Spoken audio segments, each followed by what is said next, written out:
앞으로 21세기 이후에 이 전쟁들은 다 지역적 갈등으로 끝날 확률이 높다. 그 캠피셔는 지금은 그냥 뉴스에 빠지지 말고 다 흘려보내라? 네. 버핏은 결론적으로 뭐 지금 뭐 현금을 수익화했다, 현금 비중을 늘렸다 이런 건 아니고 그냥 지난 분기와 크게 행동을 다르게 하고 있지 않은데 거기서 에너지 비중만 좀 더 늘렸다. 그리고 또 하나 그냥 제가 걱정하는 거는 이것도 그냥 아주 작은 가능성. 요즘 핵 얘기를 푸틴이 너무 많이 하니까 단기적으로 그냥 걱정거리, 그냥 단기적인 걱정거리예요. 그래서 푸틴이 가장 최근에 했던 발언 중에 하나가 서방이 했던 러시아를 대상으로 한 제재는 선전포고다. 푸틴이 이제 그 발언의 수치가 되게 높아지고 있고 제가 가장 재미있게 봤던, 재미있게라고 표현하고는 쉽진 않고 걱정스럽게 봤던 게 두 가지, 이 전문가들이 얘기했던 거 두 가지가 좀 있었는데 하나는 이제 미국의 경제 전문지라는 폴리티코라는 경제 전문지에서 올라왔던 이제 피오나 힐이라고 예전에 이제 미국 국가안전보장회 유럽 러시아 선임국장을 했던 분이 인터뷰를 한 걸 올렸는데 이분이 이제 계속 한 몇십 년 동안 러시아랑 푸틴만 봤던 사람이에요. 그래서 이제 이분이 그래도 좀, 이분 인터뷰에서 조금 우리가 그래도, 얻어갈 게 있지 않나 싶어서 한번 저도 읽어봤는데, 푸틴에 대한 걱정을 되게 많이 하더라고요. 왜냐면, 푸틴이 이제는 견제할 인물이 주변에 전혀 없고, 충동적이고 감정적인 행동들을 되게 많이 보이고 있다는 거예요. 그런 그 행동을 보이고 있어서, 그러니까 이성적으로 선택을 하면 절대 핵과 관련된 행동을 하면 안 되는데 이 사람이 지금 이제 조금 뭐 소위 말하면 약간 노망이라고 표현하기 좀 그런데 그런 모습들이나 행동들이 발언을 통해서 묻어난다라는 거. 그래서 그건 아예 우리가 제로로 핵과 관련된 가능성을 제로로 볼 수는 보기는 좀 그렇다라는 이제 그런 뉘앙스의 말을 했는데요. 조금 더 더해서 이번에 이제 핵전쟁 가능성에 대해서 또 지난주에 또 가장 화제가 됐던 리포트 중에 하나가 BCA 리서치라고 이것도 이제 그 미국에서 주로 활동하는 글로벌 리서치 하는 회사인데 여기서 핵 전쟁 가능성을 생각보다 너무 높은 확률로 얘기하긴 했는데 여기는 10%까지 얘기를 하더라고요. 아, 상당히 높네요. 10%. 네, 상당히 높아서 이게 지난주에 그냥 전부 다 그 미국에서는 다 이 리포트만 사람들이 다 이야기를 했어요. 그래서 이 리포트가 뭐 이 뒤에 보시면 요 리포트가 뭐 지금 요런 리포트가 이렇게 라이징 리스크. 네, 뉴클리어 아포칼립스. 제목이 뉴클리어 아포칼립스야. 그러니까 3월 4일 날 나온 리포트인데 이제 여기는 그냥 뭐 영어로 써 있는 거고 그냥 간단하게 제가 내용을 정리를 그냥 드리면 왜 이제 10%라고 생각을 하냐. 이거에 대해서는 푸틴은 러시아의 정부를 바꿀 의지가 상당히 강하대요. 그러니까 지금 정부 싫고 이제 자기가 원하는 어떤 그런 괴뢰 정부를 이제 심을 의지가 되게 강한데, 네, 우크라이나에. 근데 이거를 달성을 못하면 푸틴 자신은 이걸 패배로 간주를 할 거고, 그래서 근데 지금 이게 뭐 지금 상황을 대충 보시면 아시겠지만 이게 생각보다 쉽지 않은 상황이잖아요. 근데 푸틴도 전쟁이 빨리 끝날 줄 알았고 하루에 지금 전쟁 자금으로 뭐 20조에서 30조 원 정도 러시아가 사용하는 것으로 알려졌는데 이게 러시아가 하루하루 피가 말라가는 그렇지. 중이에요. 우리가 하루에 20조씩 까먹는다고 생각해봐. 이게 장난이 아니지. 그러니까요. 그래서 만약에 이제 이 BCA 리서치에서 걱정하는 거는 그가 답이 없다고 생각하는 게 가장 걱정이다. 그냥 이 자포자기 심정으로 네. 그래 우리 다 같이 망하자. 네, 그렇게 하는 거를 이제 그런 어떤 이제 BCA 리서치의 내용이 있었고요. 뭐 한번 나중에 찾아보시면 금방 나오니까 그것도 한번 읽어보셔도 좋은데 제가 가장 걱정하는 건 딱 요 정도인데 그럼에도 불구하고 제가 리스크를 계속 말씀드리지만 그럼에도 불구하고 전쟁이 오래 지속되는 거는 그 누구도 원하는 게 아니에요. 이 지구상에 전쟁이 지속되는 건 저는 그 누구도 원한다고 그렇죠. 생각하거든요. 왜냐면 또 경제적으로도 다 어려우니까 지금 현재. 네, 경제력도 다 어렵고 다 이제 푸틴도 다 러시아 사람들도 결국 푸틴을 쳐다보고 있잖아요. 그러니까 뭐 전쟁이 단기적으로는 어떤 그런 뭐랄까 국내의 갈등을 해결하는데 어떤 기여를 할 수 있겠지만 그래도 먹고 사는 게 당장 문제가 생기면 내가 뭐 하는데 문제가 생기면 다시 또 이제 푸틴에게 눈이 향할 수밖에 없어서 이거는 뭐 이따가 제가 말할 캠피셔가 늘 하는 얘기인데 앞으로 21세기 이후에 이 전쟁들은 다 지역적 갈등으로 끝날 확률이 높다. 물론 뉴스나 이런 미디어에서는 뭐 방금도 뭐 저도 간단히 다루긴 했지만 그러니까 파격적인 이야기들이 많이 나오겠지만 왜냐면 이때가 또 언론들도 사람들의 관심이 몰려는 이때가 또 대목이거든. 네, 약간 대목인 부분도 있죠.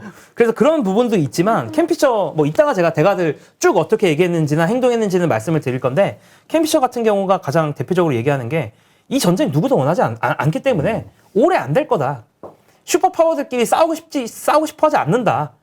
미국도 계속 이렇게 빙빙 돌리고 있잖아. 가만 보면 결코 그들은 싸우고 싶어 하지 않기 때문에 결국에는 이 전쟁 오래 가는 거 누구도 원하지 않고 만약에 그리고 한번 생각을 해보죠. 우리가 전쟁이 끝났다고 생각을 하면 과연 지금의 주가, 지금의 유가 이게 전쟁이 그냥 끝났다고 한번 생각해볼까요? 그러면은 이게 말이 될까요? 제자리 찾아가겠죠? 그리고 지금 이거에는 그 인플레이션에서 가장 무서운 게 그 기대 인플레이션 심리잖아요. 그쵸. 더 오를 거라고 생각하는 또 투기 세력들, 그쵸. 현금을 그냥 들고 있으면 손에다 생각하는 사람 그 어떤 세력들의 그 또 매수 이런 걸로 또 이게 자꾸 거품이 쌓여난 거예요. 그래서 지금 그 선물 그 원자재 선물 시장에서 그 뭐 백어네이션이라는 현상이 많이 발생한다고 하죠. 그 아주 간단하게 설명하면 방금 대표님께서 말씀해 주셨듯이 사람들이 실제로 나는 원유는 필요 없는데 투기를 목적으로 해서 원유에 이렇게 단기적으로 이렇게 들어오는 사람들, 이제 그런 사람들을 그런 현상이 많이 발견되면 이제 백어네이션이 많이 그 시장에서 보이거든요. 근데 지금 그런 현상이 좀 많이 보이고 있는 상황이긴 합니다. 예. 자, 그렇다면 우리 계속 얘기했듯이 일단 정말 엄청난 돈을 굴리는 투자의 대가들, 그 네. 자산운용사 사장들, 회장들, 이 사람들은 도대체 왜냐면 그 사람들은 생각과 함께 액션을 함께 취하잖아요. 왜냐면 맞습니다. 네. 돈이 왔다 갔다 하는 거니까 어마어마한 돈이 어떤 포지션을 취했는가 한번 좀 알려주세요. 네, 일단은 뭐 가볍게 좀 유명한 대가들 그리고 또 유명한 교수님들 리뷰 그 포지션들을 좀 간단하게 말씀을 드리면 캠피셔 같은 경우는 며칠 전에 영상에서도 유튜브에서도 그리고 실제로 포지션도 그렇지만 거의 뭐 그냥 롱이다 롱. 그러니까 너무 너네들 걱정이 많아. 지금? 걱정이 너무 많아 지금. 알려진 리스크는 그러니까 지금 우리가 걱정하는 리스크는 이미 다 시장에 선반영되어 있다. 그러니까 우리가 예를 들어서 뭐 카페에 앉아서 아니면 대표님이랑 저랑 오늘 얘기하는 이거는 지금 시장에 다 반영되어 있어. 너희들 지금 너무 그 뭐랄까 동요하고 있는데 동요하지 마. 괜찮아. 이런 거 너무 문제 아니야라는 오히려 캠피셔 입장이고요. 다만 최근에 조금 리스크에 대해서 언급을 하긴 했습니다. 그러니까 이제 러시아 우크라이나 말고 자기가 보는 굳이 리스크를 이야기하자면 뭐 세금 관련된 리스크라든가 왜냐하면 지금 자사주 매입하는 거 관련돼 가지고 미국에서 자사주 매입을 너무 많이 하면서 주가 부양을 하다 보니까 그거에 대해서 이제 세금 때리자 이런 얘기가 좀 있거든요. 그래서 뭐 그런 이슈라든가 아니면 이제 그 계속 새로운 그러니까 나이가 들은 사람들이 조금 빨리 은퇴하고 새로운 사람들이 노동시장에 유입이 되면서 생기는 좀 현상이라든가 아니면 코로나 이후의 어떤 현상들인데 저는 이것도 그렇게 리스크를 크게 보이진 않더라고요. 그래서 어쨌든 기본적으로는 캠피셔 방향은 이게 왜 문제야? 별로 문제 아니야. 조금 더 하락할 수는 있는데 자기가 보기에는 시장이 좀 너무 불필요한 거에 집중하고 있고 심지어 인플레이션에 대해서도 되게 비슷한 스탠스를 얘기를 했어요. 무슨 얘기냐면 정말 큰 인플레이션이 온다. 그러니까 감당할 수 없는 정말 장기적이고 지속적이고 힘든 그러니까 기간도 정말 길고 이런 인플레이션이 오면 장기 채권 가격이 이런 레벨에 있을 수가 없다. 지금 10년물 미국채 금리가 한 2% 정도 되나요? 10년물 미국채 금리는 오늘 방금 제가 촬영하기 전에 살짝 보고 왔는데 1.68인가 그래요. 69인가? 그래요? 얼마 안 된? 난 지금 1.9 넘어가고 1.8, 1.9 넘어간 걸로 생각하고 있었는데. 근데 이게요. 내일 되면 또 어떻게 될지 몰라요. 진짜 제가 웃자고 하는 얘기가 아니고. 진짜 며칠 이렇게 산 거 이렇게 확 달라지나? 네. 그래서 이게 잠깐만요. 그 말 나왔으니까 제가 차 하나 제가 찍어놓은 게 이게 그저께인가 찍어놓은 게 있는데 이제 그저께인가 며칠 전 며칠 전에 이게 2라고 생각하실 수가 있는 게 왜냐하면 며칠 전에 2였거든요. 그러니까 2였거든. 내가 며칠 전에 봤을 때. 근데 지금 움직임을 보시면 아는데 이렇게 떨어진 것도 떨어지지만 올라가는 것도 되게 많이 올라가서 변동성이 채권 시장의 변동성은 거의 뭐 역대급이다라는 얘기가 나오고 있어요. 네. 그렇군요. 그래서 결론은 그 캠피셔는 지금은 그냥 뉴스에 빠지지 말고 다 흘려보내라? 네.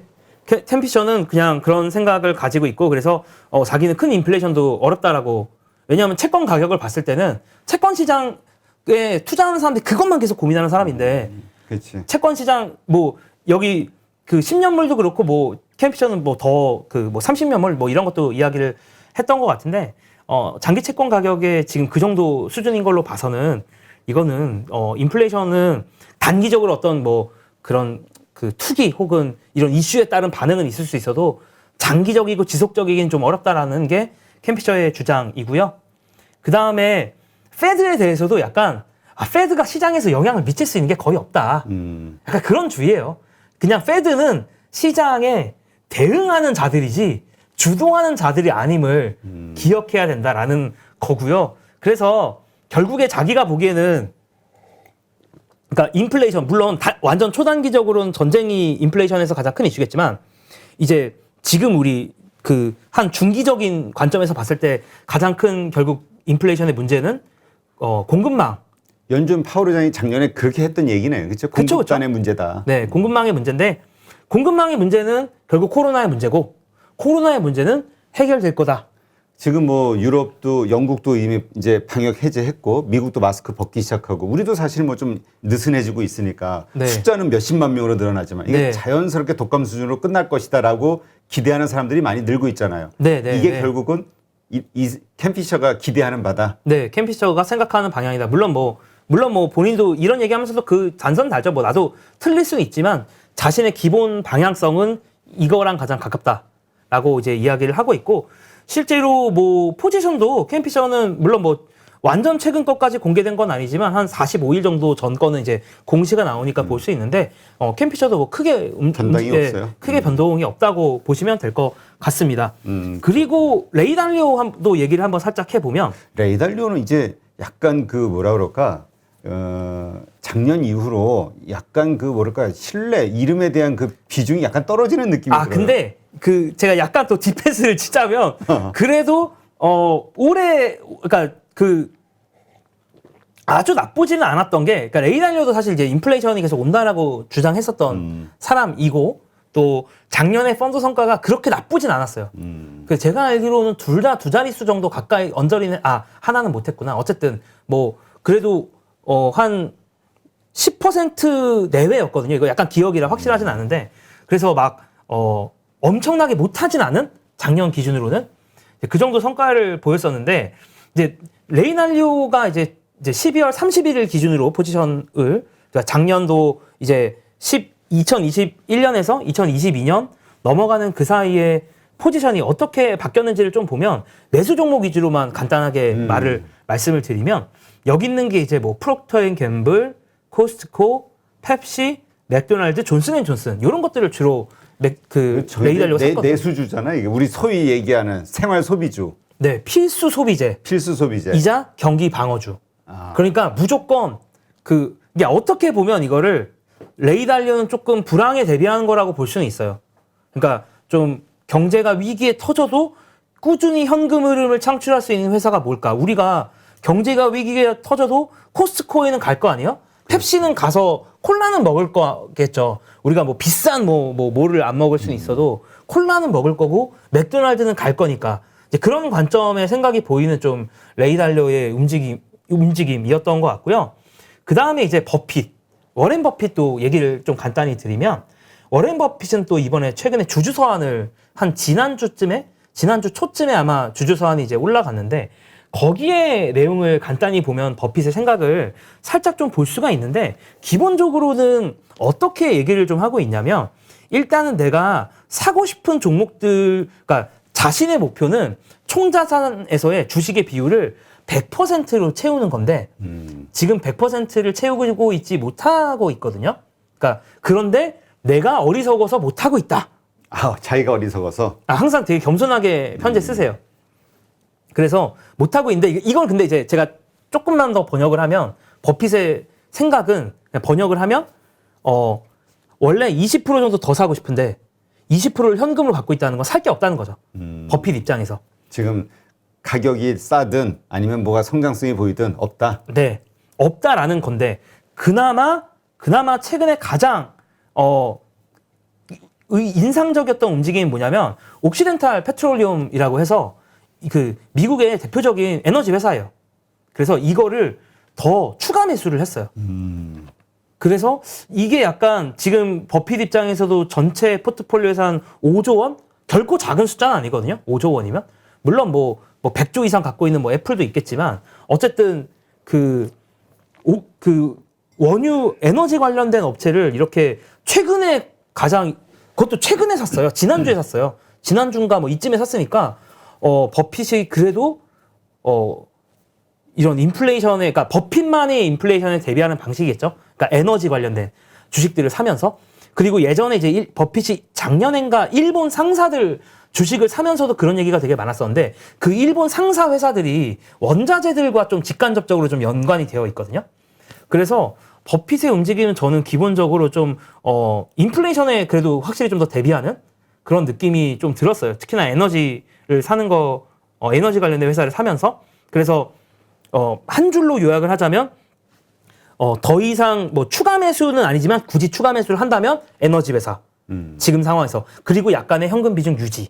이게 버핏의 현재 포지션이라고 보시면 될 것 같습니다. 그리고 그냥 조금 더 첨언하자면 버핏 같은 경우가 2020년 3월에 사실은 되게 사고 싶었대요. 이것저것. 아, 사고 싶었던 게 많았구나. 네, 사고 싶어서 연락을 다 했는데 연락하는 사이에 장이 반등을 한 거야. 아. 왜냐면 버핏이 저 코로나 이후 직후에. 네, 장이 되게 빨리 반등했잖아요. 우리 다 기억을 하시겠지만. 그래서 버핏이 2020년 3월, 4월 이쯤에 연락을 되게 이제 많이 하고, 이제 버핏 같은 경우는 장내 매수하기에는 그렇지, 사이즈가, 양이 이 돈이 너무 많으시, 현금만 지금 100몇십조 원 있으신데, 이 장내에서 이렇게 살 수는 없잖아요. 그래서 보통은 전체를 사거나 아니면 이제 연락을 해가지고 좀 줍줍을 하시려고 했는데, 2020년 3월에는 잘 안 됐다고 나중에 인터뷰에서 얘기를 했었어요. 그리고 아시겠지만 그 전에 바로 위기였던 2008년도 리먼 브라더스 그때 위기 때는 버핏은 엄청나게 샀죠. 그렇지. 그때는 시간 여유가 충분했었죠. 네, 사실 시간 여유도 충분했었고 이제 시장도 계속 이렇게 흘러내렸었으니까. 그때 현금 가지고 있었던 갑이었죠, 그때. 네, 완전 갑이었죠. 완전 그때 막 갑이었지. 뭐 골드만삭스 이런 거 막 엄청나게 싸게 사고 그랬었는데 어쨌든 제가 드리고 싶은 말씀은 뭐냐면 버핏은 결론적으로 뭐 지금 뭐 현금을 수익화했다, 현금 비중을 늘렸다 이런 건 아니고 그냥 지난 분기와 크게 행동을 다르게 하고 있지 않은데 거기서 에너지 비중만 좀 더 늘렸다 정도로 버핏의 생각을 어느 정도 우리가 따라가 볼 수가 있을 것 같고요. 그 다음에 하워드 막스도 간단히 짧게 말씀을 드리면 하워드 막스의 투자 성향은 어때요? 하워드 막스는 좀 사는 가격을 정말 중요시해요. 약간 그래도 이렇게 하면서 모르시는 분을 위해서 외국 그러니까 네, 간단한 죄송합니다. 후에 설명을 좀 우리가 워렌 버핏하고 캔 피셔 같은 경우는 워낙 유명하니까. 네네네. 근데 하워드 막스 간단히 설명을 드리면은 하워드 막스 같은 경우는 주로 이제 부실 채권 투자를 많이 하시는 분이고요. 물론 주식도 안 하는 건 아닌데 주식이랑 이제 부실 채권 투자인데 이분이 이제 주로 하는 스타일은 막 진짜 망가진 회사, 망가진 곳 이런 데 가서 일단 무조건 싸게 사고 그다음에 그러니까 전형적인 성장주 투자는 아니죠. 정말 가치 투자. 정말 가격이 무너진 곳을 가서 이제 사는 스타일이고 수익률이 제가 알기로 한 20년 동안 한 18%, 19% 이 정도 연평균 수익률을 거두셨고 또 이분이 항상 그 메모를 쓰는데 그 메모가 진짜 좀 유명해요. 메모가 되게 시장에 대해서 좀 인사이트를 많이 준다. 이분이 가끔 글을 쓰시거든요. 근데 글을 무려 30년 동안 썼고 항상 위기 때마다 좀 그런 것들을 좀 많이 방향성을 좀 주는 글들을 썼어요. 예를 들면 닷컴 버블 때는 이게 닷컴 버블 좀 심상치 않다. 버블 직전에 그런 얘기를 하셨었고 2008년도에도 조금 별로다라는 이야기를 좀 하셨었고 그래서 그 다음에 참고로 말씀드리면 하워드 막스가 2020년 4월에 거의 오랜만에 지금은 공격적이어야 된다라는 얘기를 했어요. 2020년 4월에. 그래서 그러니까 하워드 막스는 그 메모를 30년 가까이 써왔기 때문에 이 사람이 30년 동안 시장에서 무슨 얘기를 했는지가 다 남아있는데 그 얘기가 꽤나 확률이 높다. 확률이 꽤 높아요.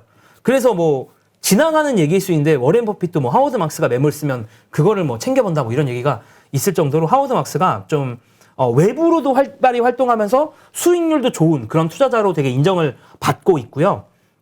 근데 이제 하워드 막스가 최근에 이제 움직임 중에 좀 하나를 봤더니 이번에 중국 시장에 들어왔더라고요. 그래서 중국 시장도 뭐 아시다시피 좀 요즘에 분위기가 좀 많이 안 좋았었거든요. 안 좋았었죠. 근데 지금 기대감이 있잖아요. 네. 거의 지준율 인하하면서 유동성을 확 그렇죠. 하니까. 네. 그러니까 그러니까 어떻게 보면 전 세계 증시보다 중국 증시가 조금 더 먼저 이제 문제가 있었고 뭐 헝다 사태라든가 여러 가지 그렇죠. 사태가 터지면서 중국 시장의 분위기가 안 좋았는데 이제 이때 하워드 막스가 들어와서 헝다가 매각한 걸 하워드 막스가 사기도 했고요. 부동산 같은 경우는. 그 다음에 일부 부실채권이나 중국 회사들을 사겠다라고 하면서 얼마 전에 이제 위챗에서 하워드 막스가 영상도 찍었어요. 심지어. 위챗 그 플랫폼에서 영상도 찍었는데 거기 영상의 내용을 아주 간단하게 요약을 해보면 결국에 단기 변동성을 피하고자 투자를 안 하면 훌륭한 기회를 놓칠 수가 있는데 그리고 한 가지 강조하고 싶은 건 어떤 가격에 사는지가 중요한 거고 자기가 보기에는 지금의 중국의 일부 자산들의 가격은 적절하다.